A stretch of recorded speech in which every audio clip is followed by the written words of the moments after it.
Kona Blue have anything to do with the program David Grush says exists?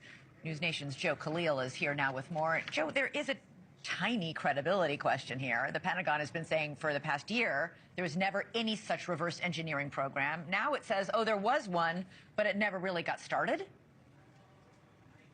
Yeah, I mean, there were rumors about this program, the codename Kona Blue, for a long time now. And it was only last month that they acknowledged for the first time ever that it existed. Now we are getting an inside look at how this program was propped up. So it's called Kona Blue. It is real. It was a special access program, very highly classified. It was proposed from the Pentagon to the Department of Homeland Security. We now have all of these declassified documents, and in them, it describes the purpose of the program as, and I'm going to quote here, acquiring, studying, and engineering technology that the U.S. got from UAPs, or UFOs. In the documents, it refers to them as AAVs, Advanced Aerospace Vehicles. Ultimately, the program was scrapped by the Department of Homeland Security, but not before years of planning went into it from the Pentagon, and it describes in detail how they stood the program up. They set a budget, $12 million to $15 million the first year, going all the way up to $50 million down the road. And the program in these documents now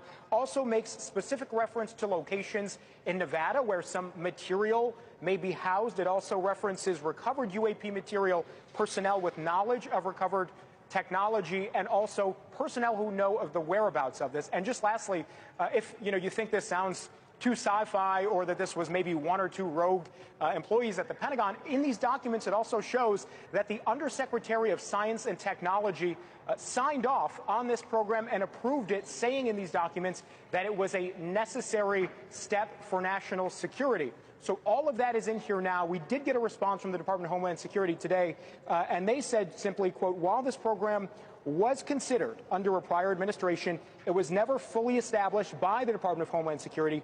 DHS has released these classified documents consistent with its commitment to transparency. So, Elizabeth, it looks like we now have some very clear specifics about what was in this, at least proposal, for this plan from the Pentagon. Wait, you mentioned some budget figures there in the tens of millions of dollars. Was that money ever spent? Was money ever spent on Blue Kona? I don't believe the money was spent. The money was effectively sort of earmarked within the DOD's budget, or the Pentagon's budget, but the program, to my understanding, was scrapped before that money was spent, because it was allocated specifically for year one, year two, year three, and year three being an expectation for what they would need at that point. And what do we make of the fact that they keep talking about locations in Nevada and material being housed in Nevada? What is that a reference to?